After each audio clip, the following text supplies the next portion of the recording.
Okay, so I get this question asked a little bit.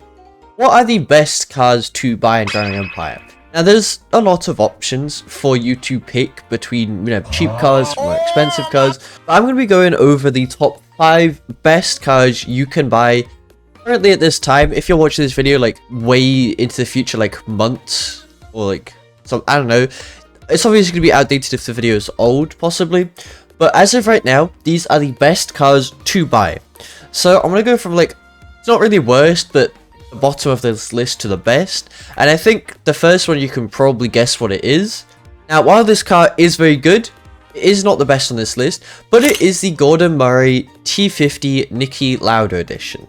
So, this thing is a wonderful car, and it costs 5 million. Now, yes, that does take a little bit to grind. It's around like 2 hours, maybe 3 hours grinding. But it is a very good car for actually a price, really. Now, the best grinding method in DE currently is doing the rush hour race. And because this car is very good at turning and has high acceleration, this car is actually really, really good at this race. So you can basically earn your money back kind of quickly.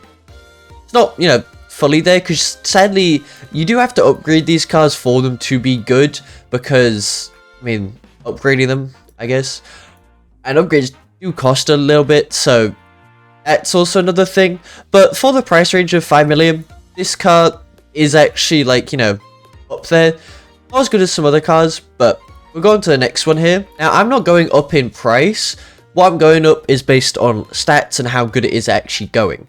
So, the next one is the Solus GT. Now, while this does cost 15.5 million, this car isn't actually that good. Really, it's a lot of things. It's mostly only good at like 2 or 3 races, maybe.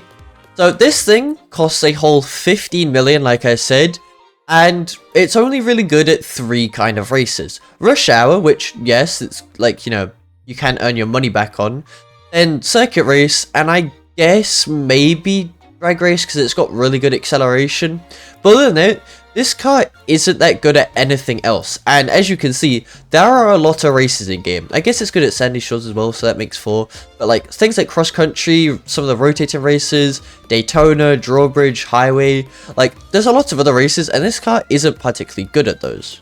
Now, why, you may ask? Mainly because it has a really bad top speed. The handling is really good, the acceleration is like decent for a car like this, but the top speed, as you can see here, tops out at 275. Now, while that is still very quick, like really, indeed, the cars are stupid overpowered, so this doesn't actually make it that good against other things. But if you did want a car for top speed, then that would be the Devil 16. So this is a little bit cheaper than the Solus GT at around only 12 million. Now, like I said with the T50, there is still a lot of money, and it's basically more than double the basic price of the T50, but this car is really good at one thing mainly, and that is top speed. This car is not good at any other things really. It has a little bit of turning, but like you're not going to be turning corners that well in this thing. The main thing you'd use this for is most likely just going top speed. If we try and go here, we go and just drive straight away here, you can see 380 miles per hour without boost. And if I go ahead and use boost, that's 411 miles per hour. Which, to be honest, like I said, Drowning Empire is extremely, like, unrealistic with the speeds. And, yeah, this car is just at kind of another level, really. This thing is just stupid. It shouldn't be this quick, in my opinion. But if you want a really, really quick car, this is a quick car, I guess. There is a quicker car, but I'll get onto that. If you did want a car which is, decently quick and has decent handling, then for now, your Ravana Racer is probably the best one you can get. Now, while this is a fake version of the Bolide, so it is a fake car, so this thing can get removed in the future, this is the best all-rounder currently. So this thing is less than the Devil 16, costing only 10 million. The top speed is 311, which isn't as quick, but the handling and the acceleration are the good parts of this car. This thing is very good at keeping its top speed and handling, like, at the same time. So, like, it can go round corners pretty quick, like, quicker than a lot of other cars, really. it's probably the best all-rounder for the price, really, because this costs 10 million, and if you look at any of the race leaderboards or any of the good racers, they use this car because it only costs 10 million, and most of all, it is very, very stable when you're actually like driving and racing and stuff like that. So even though there's a better car stat-wise, this is the most stable and best car to buy currently. But if you're looking for the best car in the whole game, stat-wise anyway, now this next card isn't actually really that better than the Ravana Racer. Some say it is worse because it isn't stable. You probably already know what I'm going to be on about. It is the Koenigsegg Jesko. This was added back in December last year, and to be honest, a lot of people didn't like this thing being added back, because as we can see here, this thing costs a whole 16 million, which is only 500k more than the Solus GT, but this thing is kind of like a Solus GT, but a little bit worse handling and way more top speed. As you can see here, the top speed is 320 miles per hour, acceleration is 75%, handling is 77%, braking is 58.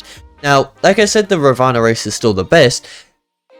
This is the best stat-wise, because the Ravana Racer didn't have that, like, good stats. When you go ahead and you drive this thing, you can already feel that like, it's not stable when you turn. It, like, drifts out sometimes, it bumps, it, like, it's not the best, but it is, obviously, like I said, the best stat-wise.